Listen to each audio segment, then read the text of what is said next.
episode 436. Let's talk for a sec about TPA and health plan inertia instead of jumbo employer inertia. Today, I speak with Elizabeth Mitchell.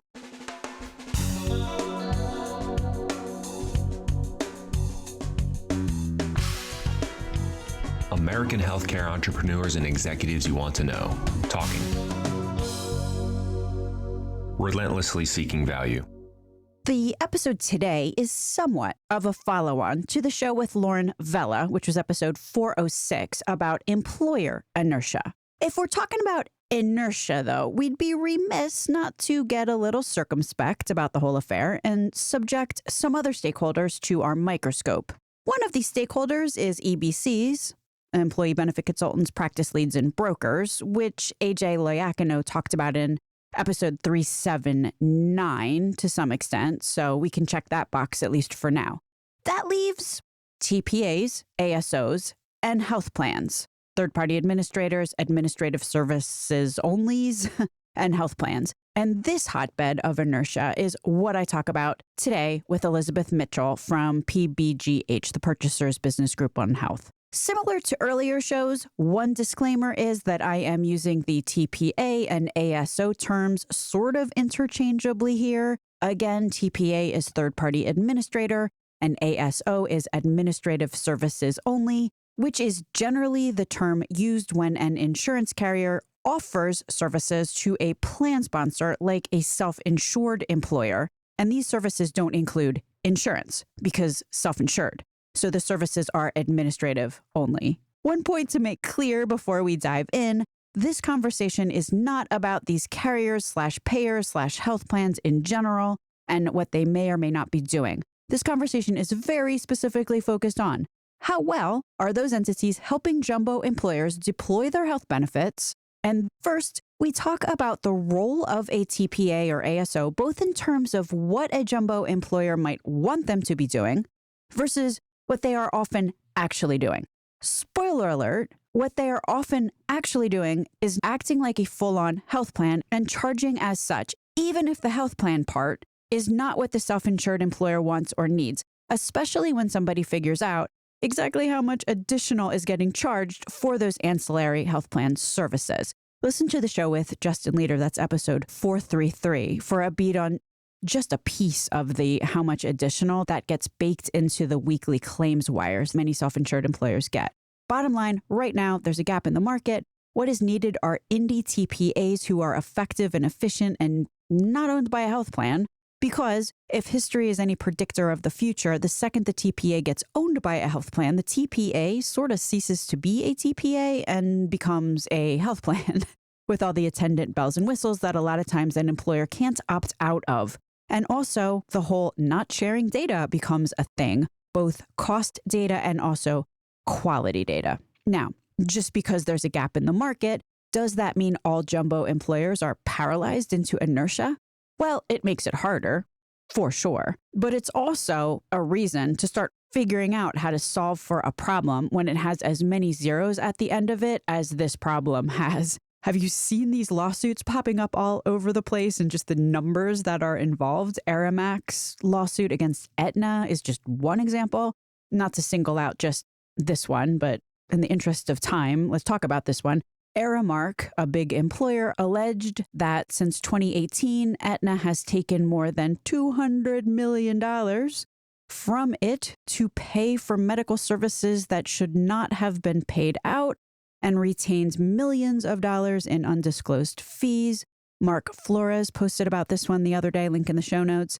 Also, there was that Cigna lawsuit where an electricians union health plan was surprised to learn that the fees charged by Cigna had risen from around $550,000 in 2016 to $2.6 million in 2019. Again, link in the show notes. That was from a New York Times article. For more on stuff like this, follow Doug Aldine and or Chris Deacon on LinkedIn. They're a great resource. I'd also listen to the Who's Suing Who episode with Chris Deacon, which was episode 408. Because of all of this, the conversation today with Elizabeth Mitchell pretty quickly gets into the shift toward direct contracting between employers and providers to improve access, quality, and outcomes. If you can't beat them, get ruthlessly practical is my takeaway. I have to say, I truly admire some of these HR folks and their leadership, willing to do what it takes on behalf of protecting the people that work for them. Now, important side note, there are certainly some health plans at least trying here, so I don't want to imply otherwise. There are some interesting initiatives that are afoot at, I'm going to say, usually regional health plans. Elizabeth Mitchell has talked about some of these and made this clear also elsewhere. Lastly, if you aren't familiar with the CAA, which comes up in the episode today, there's a show on the Consolidated Appropriations Act, which is what CAA stands for. I'll put that in the show notes. Elizabeth Mitchell, my guest today, currently serves as the president and CEO of the Purchaser Business Group on Health. PBGH members are really focused on innovating and implementing change. We talk about some of this innovation and implementation on the show today, and it is very inspiring. Stay tuned on this topic, given just the absolute need for TPA services like we discuss in the show that follows, and given the smart, innovative, action-oriented people who are affected. 1 + 1 = stay tuned. Very, very lastly, I just want to give a shout out and thanks to Brad Brockbank for posing some great questions, which I pretty much turned around and asked Elizabeth Mitchell today. My name is Stacey Richter. This podcast is sponsored by Aventuria Health Group. Elizabeth Mitchell, welcome to Relentless Health Value. Thanks, Stacey. I'm really glad to be here. Well, it is a pleasure to have you here today. What I would love to drill into is a focus on TPAs and ASOs and what they are and what they're supposed to be doing or not supposed to be doing. But before we go there, is there any overarching context? There is, because the entire environment for healthcare purchasing has changed and is changing, which is why we need to revisit the role of health plans in healthcare purchasing. Jumbo self-insured employers are spending their own money and their employees' money on healthcare services. And they do that because they want their employees and their workforce and their families to be healthy. They want to retain talent. So they go into this with all the best intentions. They are spending enormous amounts of money. Our members spend over $350 billion a year on healthcare services, and people's health is not improving. All of those dollars seem to be getting lost in the system. And it is particularly ironic because that money is also not going to providers in the way that our members would like to see. They are very much aligned with providers, particularly primary care providers and mental health providers. They want them to be properly reimbursed, to be paid well for the important work that they do. And yet there is some disconnect between the amount they are paying and the amount the providers are getting. It's just really important we look at that entire chain because employers are paying a lot and yet the value is diminishing. If value is defined as quality over cost, value is going down. Members of PBGH that you serve are spending $350 billion a year. At least. To get members, employees, better health. Absolutely. And they want it to be easily accessed. One of our members' C-suite representatives concluded they lose as much on lost productivity of people bouncing around an unnavigable healthcare system and needing to take days off and try to find appointments for them and their family members as they actually spend on healthcare services. Yeah, and Olivia Webb on the pod said something very similar. She's a specialty pharmacy patient, and she's just like, office hours are 9 to 5. So basically, this means I'm calling provider offices or my insurance plan or the prior auth line or whoever I need to call, the appeals line, during working hours. And I probably spend like a full day a month, 8 hours a day a month, just trying to get my drug that I have been on for years. And people do that because they have to during the workday. Yeah. There is so much room for improvement. Again, this money is coming from U.S. businesses and U.S. families. Health plans are a pass-through. It is not their money. The money belongs to the employers and the employees, and they should be expecting much better value for their spend. It's interesting that you use the term pass-through, and that's something that I definitely want to drill in on today, because as you said at the very top of this conversation, on one side, you have employer commercial entities paying $350 billion. And then on the other side, you have those that are actually providing the care, who are arguably, to a certain extent, really the ones that are providing the value to the patient. There is certainly an intimate connection between doctors and other clinicians and the patients themselves. That's kind of where the value at a minimum is realized. And then you have this whole space in the middle where the dollars are ostensibly passing through. And that's what I want to talk about today, because it kind of feels like there's some dollars that go missing in the middle there. 30%. 30% go missing in the middle? Well, if it were just a pass through, if health plans did what jumbo self-insured employers needed, they would simply pay the claims at a fair cost for agreed upon quality standards, right? It is so simple. I've heard Mark Cuban say that about drugs. It is so simple. They want high quality, accessible care, and they want to pay a fair price. But then you get these middlemen. It's like the Middle Earth of healthcare. Money goes in and it doesn't come out. It doesn't reach the providers. We know, because we measure this at PBGH annually, the amount of money going into primary care as a percentage of total spend is going down. This is despite our members and many, many others saying they want to increase investment in primary care. The employers are asking for one thing. We believe we are very much aligned with providers because healthy employees are healthy patients. We want the same thing, but then something gets lost in translation in the middle.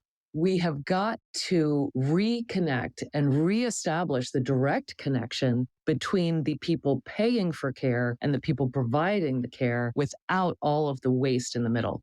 So I'm going to circle back on exactly what you just said at the end there, the reestablish the direct connection between the ultimate purchasers, i.e. self-insured employers or other plan sponsors, and the provider organizations themselves. But what I want to do right now is talk a little bit about that middle aspect or that middle entity. Self-insured employers retain all the financial risk. They're self-insured, it's their money, it's their risk. They hire health plans to administer the benefits and to develop the contracts with the providers because they do not have the capacity to go and create a contract with every primary care practice or every hospital or specialist. So they need an administrative partner to establish those contracts and to pay claims. And frankly, that's kind of it.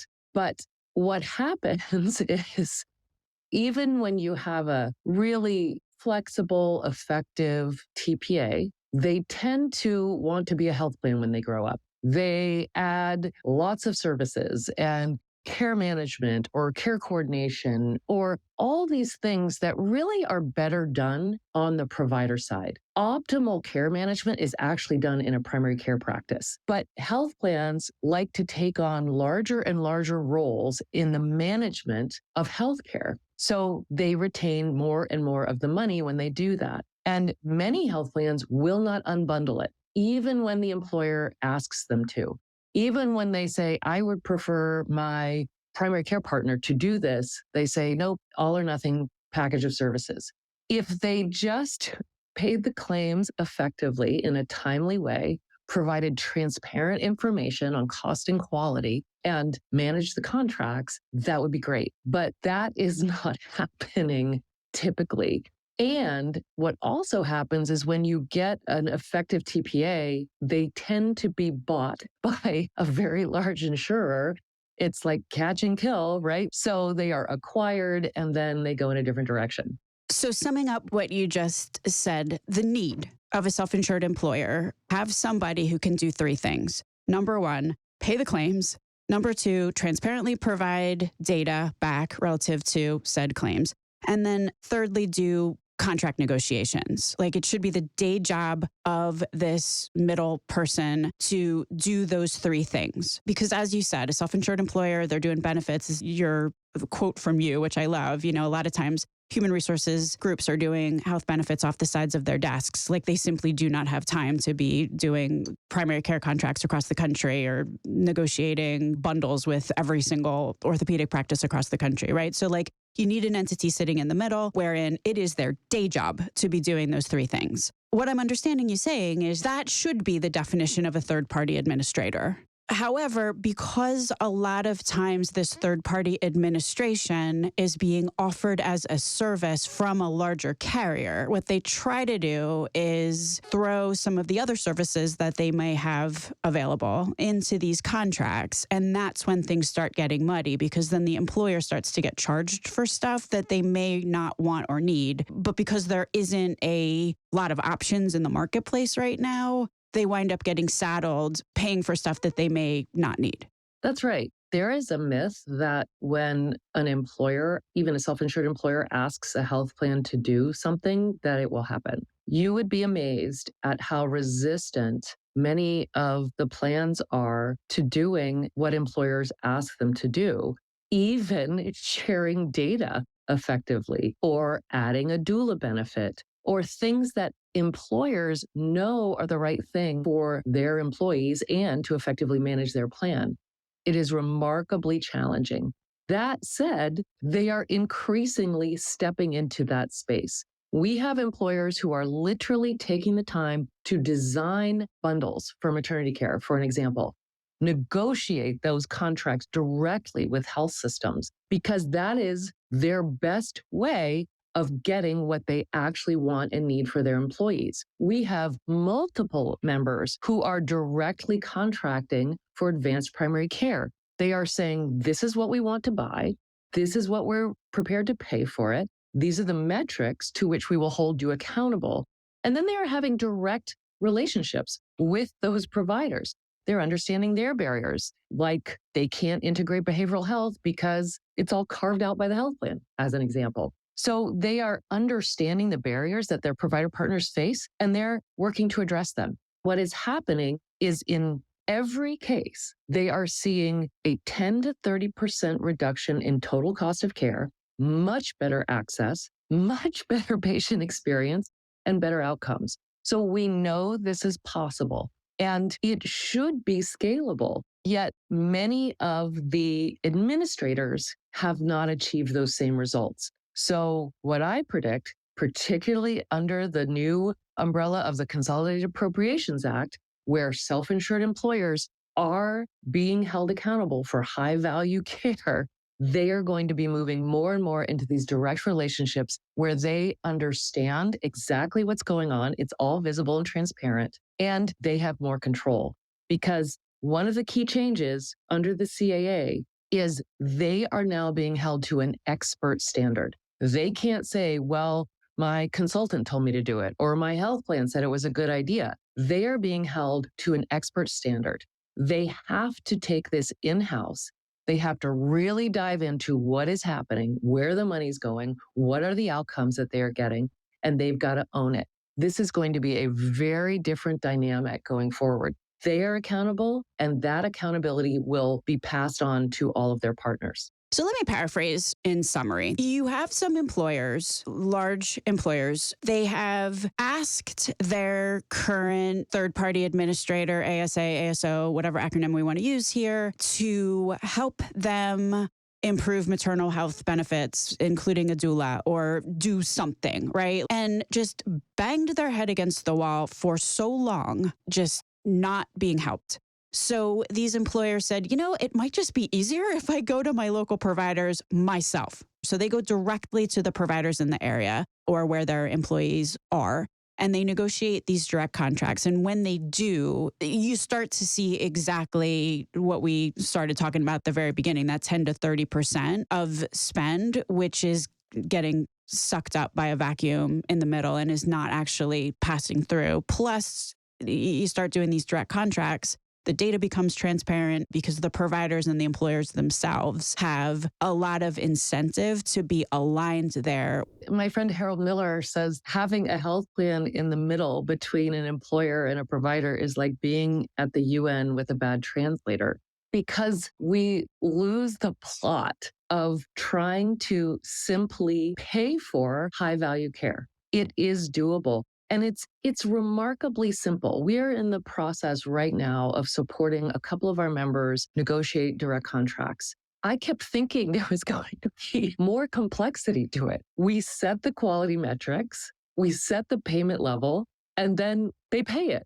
It is so amazing to me how much we have complexified this, if that's a word. Once you just determine what you want to buy, you set the standards like they do procurement for anything else. You find a partner who is willing to meet those standards, you write a check, and then you monitor performance. This is doable.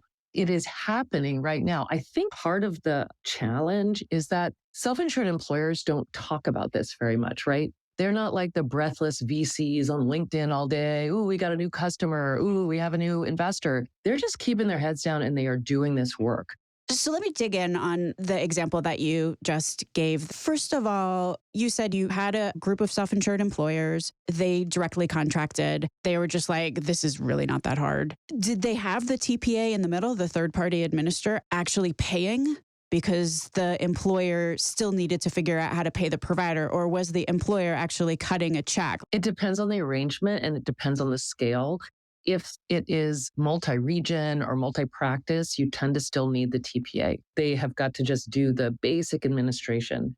But if it is a direct contract with one practice or one hospital or one system, sometimes it can be as easy as writing a check.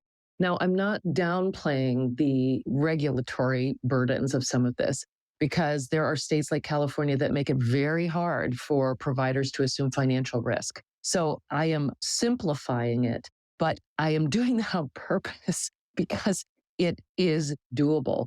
And our members have done direct contracts that have been very successful with all types of organizations. All right. If I'm thinking this through, the timeline here, it was kind of like employers went to provider organizations and they cooked up their own deal. They were just like, handshake, we're going to pay you some amount PM. At that point, if the TPA wants to administer it, like their pricing kind of has to be transparent because everybody knows what the dollar amount they should be paying and what they should be receiving. So if there's dollars that go missing in that equation, it is obvious. So if the TPA chooses to accept the challenge, they have to be transparent. Do TPAs agree to terms like that? There is a reason that it took federal action to get transparency from health plans and hospitals. It's not like people weren't asking for it for decades. The resistance to that transparency was high. And as we start to get visibility into what was going on in all of those arrangements, it's starting to become clear why. So yes, transparency is presumed. I really want to point out, though, that there are very few, if any, TPAs out there who are as flexible and responsive and transparent as employers want. There are some newcomers. I'm wishing them all the luck in the world, but I really think it's important to understand how challenging it is for a jumbo employer to negotiate contracts all over the country without a partner like that. Yeah, because I actually have heard stories of employers working with provider organizations and they spend a lot of time and they come up with a great contract and then they go to their ASO, TPA, ASA, and that entity is like, no. Remember, all the health plans have their own quality metrics or their own payment arrangements, their own networks that they have already established. I do think, though, there is a more basic challenge for health plans, and I say this with all due respect. Their legacy claim systems are built to pay fee for service, and they have sunk billions of dollars into those systems. I believe the new transparency that is upon us is going to expose all of the money that has been wasted in traditional healthcare procurement. It is going to be very awkward for those who have signed those contracts. We are seeing our members using newly available data like transparent hospital pricing. They are literally going to the websites of their regional hospitals and seeing what is the average charge because they're now required to post it. And they're looking at their own claims and say, wait a minute, I paid like 5 times that, and actually getting refunds from the hospitals. In that same example, however, where that employer said, hold the phone, I am paying way too much, I want my money back, the health plan in that scenario actually tried to block that because they were going to get a lower rate than their network charge. Just think about this. The health plan, who was supposed to be representing the employer as the negotiator of the best rates, was trying to stop said employer from getting a better rate directly from the provider. And that was not the only example. We had another employer try to do this in another state, and the health plan told them to stop. So we have thought about the health plans acting on behalf of the self-insured employer. But I think that relationship is really going to be called into question as information becomes more and more transparent. Yeah, and then just another example of what you're talking about there is the bricklayers case in Massachusetts. There's a show with Chris Deacon who's suing who, but that's also the premise there. The bricklayers looked at transparently available hospital pricing information and just realized how much their plan was charging them in the middle there. So yeah, it's a thing. Can I talk also about the entire ecosystem? I feel so bad for some of these employer purchasers who have trusted so many people in their supply chain of healthcare. Brokers, consultants, health plans, PBMs. Now, with this newly transparent information, they are realizing they were not always working on their behalf. They have said, well, my consultant advised this. I really trust them. I like them. I've known them for years. I'm paying them $20 to $30 PMPM, so they should be giving me the best ideas and the best deals. And as this starts to come to light, it is really unnerving for the purchasers who thought they were doing the right thing. They trusted people who weren't aligned with their needs. So we have members right now saying, I don't know who to get unconflicted, trusted guidance from. One of the things that we have done, my board has approved the creation of a new advisory services arm where we, as a neutral nonprofit, are advising on what are some good contract standards, what are the right quality measures. There needs to be an entire industry shift to actually enabling accountability and supporting purchasers in this very big job of buying healthcare. It is so fraught on a number of levels, and it's almost like a crisis of trust that some of these employers are having because they've been working with their broker or EBC or practice lead for years. And sometimes it's like maybe that person is actually trustworthy. It's that individual doesn't understand what their company is doing. I mean, there's big companies that sit behind a lot of these entities. So it is even possible that the individual is telling the truth when they say that there's no fees here or there or whatever, because they're not even cognizant of what their organization is doing on the back end. Stacey, I want to pause right there because that is so important. This is not about individual bad actors. I am not suggesting everyone was shady and trying to do the wrong thing. The systems, the incentives, the companies, and who they're actually accountable to, that is not aligned with the needs of the people paying for healthcare. Are there any concrete examples of provider organizations and employers being aligned and accountable to each other in ways that are tough when there's parties in the middle, disintermediating? We just released an RFP in a market for high quality, whole person primary care on behalf of 3 of our jumbo self-insured employers. They want to take this on themselves. This is so new and different.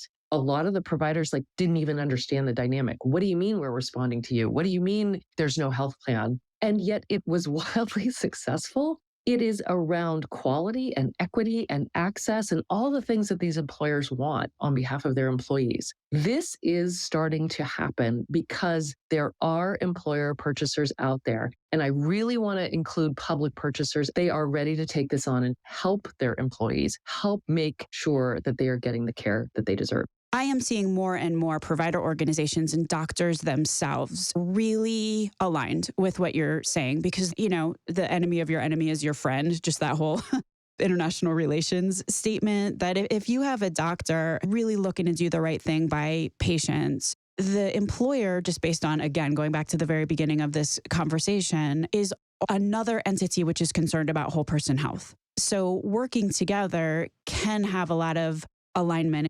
You're exactly right. I can't describe the number of times we are approached by providers who want to work directly with employers. Maybe not all of them, but there are a lot of them out there who are ready for that type of relationship. Moby Parsons, Ben Schwartz. Those are two orthopedic surgeons who talk about this kind of thing a lot. Right now, there's no forum for that. There's no platform to talk directly to an employer other than literally calling them up on the phone. And that is happening. This is a really exciting opportunity, particularly in regions where you have high concentrations of headcount across multiple employers. We're going into our fourth market now. Providers who raise their hand and say, well, great, because that's what we want to provide. That is how we want to practice. It's clear that they want the same things.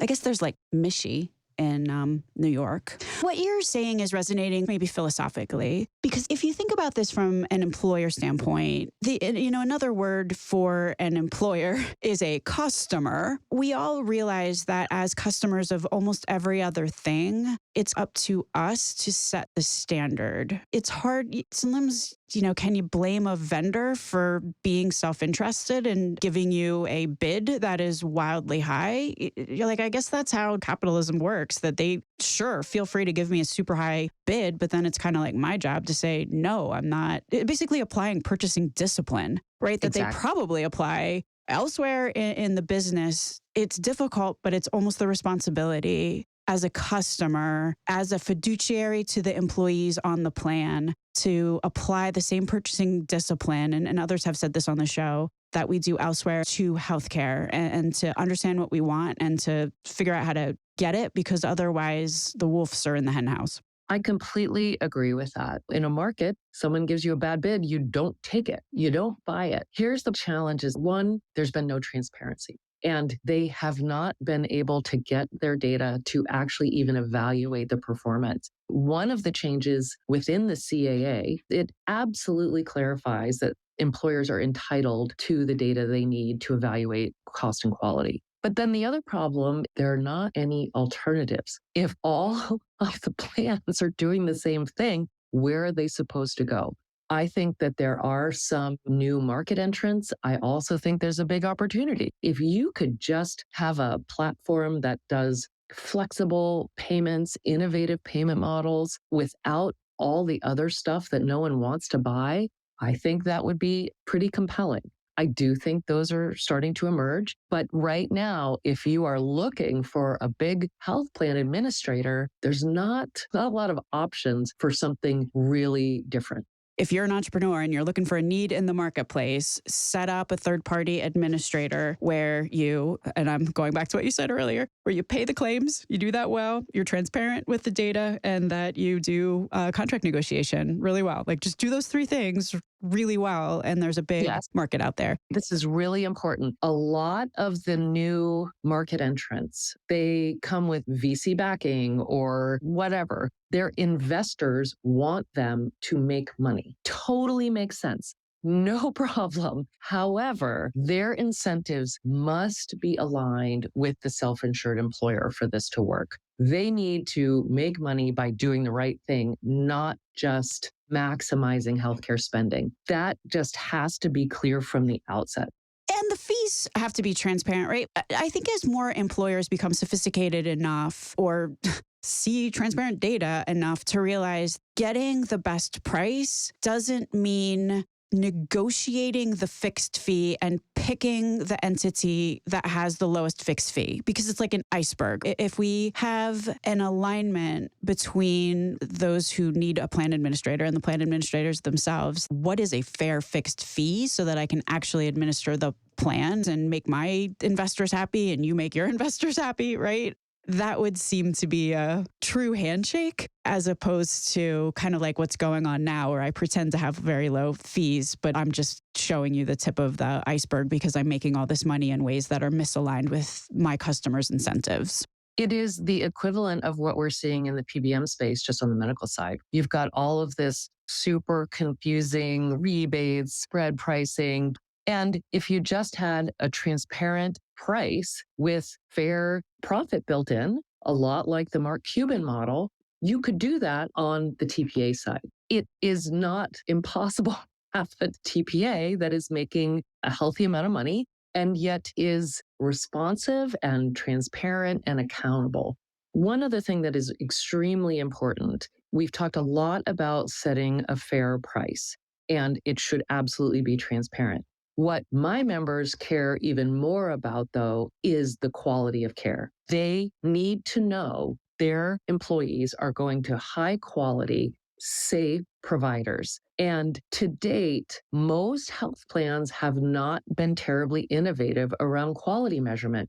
It's not that we don't have the quality measures. I was on the board of the National Quality Forum a decade ago. We've got meaningful quality measures that have been vetted and are valid. They are not being used in contracts.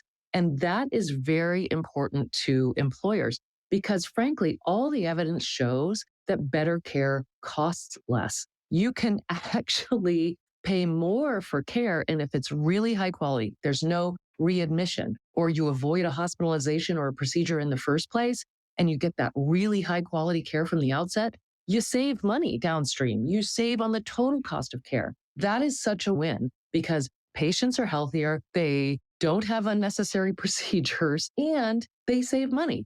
Better care costs less, but you have to be really clear about the quality standards you are using to measure better care. That is entirely doable. We have just developed core measure sets for primary care, for maternity care. Our members are putting those into their contracts because this is what they want to pay for. These are the quality standards they expect. That coupled with a fair price and a fair cost, that's value. I mean, that's the actual literal definition of value, quality at a fair price. And it's a real call to action, frankly, to provider organizations themselves. We had Rick Renard on the show a couple of weeks ago, and one of the things that he made very clear is that a small, single digits, really, percentage of provider organizations themselves are measuring absolutely anything. Patient-reported outcomes, clinical outcomes, the efficiency of the services that they're providing. And in the absence of provider organizations themselves measuring and then continuously improving, because you can't continuously improve unless you measure stuff, it becomes, how do you become a high-quality provider? So I am also hearing a real call to action for providers. If you want a commercial contract, it's going to become more and more important to figure out how you're measuring what you're doing. And that is not something that you can figure out next Tuesday, right? So I want to be really clear. There is going to be change required on all sides. Employers have not been terribly clear about what quality metrics matter to them or access standards. And so we took it upon ourselves over the last couple of years to really articulate that. We're trying to do our part being clear. Any provider group that wants to partner directly, though, is going to have to figure out how to measure and report their own quality transparently. Because, to quote Lauren Vella, employers don't want to pay more for the same old crap. They want to pay more for high quality care. So there is an expectation that partners really step up and do that quality measurement and transparent reporting. They can continue to not be transparent, but if they want to work directly with employers, they're going to have to share their quality performance. Elizabeth Mitchell, is there anything I neglected to ask you that you want to mention here? One thing that I think is somehow missing from the entire conversation, even though I really do believe things are changing, we seem to have this strange Stockholm syndrome identifying the folks who have made the system as bad as it is. We blame employers for not having purchased more effectively. Sure, there is blame to go around, but why aren't we holding health system and health plan executives accountable? Why aren't their boards asking them to ensure affordability, equity, quality? I really believe we need to put that accountability where it belongs. Yes, it should be shared on all sides, but it's not enough to have the purchasers buying effectively. We have got to have accountable partners to work with. Do you feel like that's happening because everybody seems to inherently agree that those entities are accountable to their shareholders, whereas somehow or another the employers are the only ones that are accountable to members and patients? Well, I guess they get a pass because everyone says, oh, well, we can't expect anymore. They have to do that for their shareholders, but they are not providing what we need as a healthcare system. We are seeing more and more evidence of this massive growth in these health plans and their profits, not translating to affordable, equitable, accessible care. Maybe we find alternative partners who don't just have to answer to their stockholders. But right now, even though it is working for the health plans, they're having amazing profits and wild growth. It isn't working for the people paying for, providing, or receiving care. Which is pretty much Americans.